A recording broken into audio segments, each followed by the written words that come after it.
René Mokunkolo, laboratoire Calypsi, qualité de vie et santé psychologique, Université de Tours.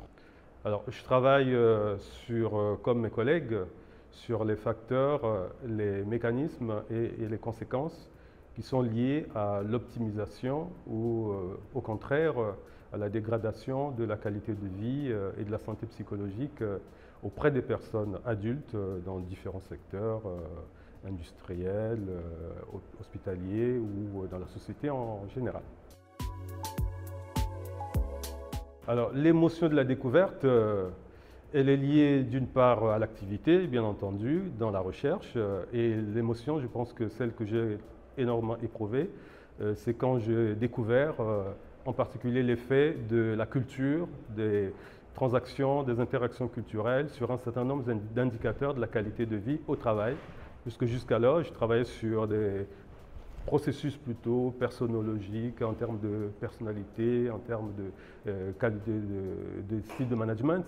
Et là, je me suis rendu compte en fait que la culture, c'était quelque chose qui impactait la qualité de vie et la santé psychologique au travail. Alors, de toutes les couleurs, si je puis dire, hein, voilà.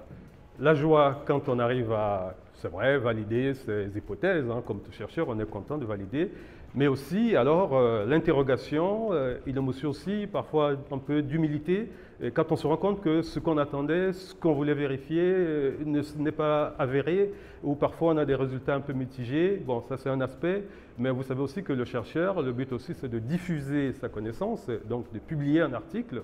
Alors ça, on peut passer des émotions positives aux émotions négatives. Positives quand bon, l'article est accepté, waouh, on est content, voilà, ça en fait un de plus. Mais aussi quand il y a des révisions, bon, on en prend parfois un petit coup hein, sur son amour-propre ou sur ses capacités, mais on sait bien que c'est la règle du jeu, donc on revient. Donc en fait, on passe des émotions positives ou négatives ou mitigées selon le parcours. Mais je me dis que ça fait partie de la dynamique de recherche et de la vie d'un chercheur.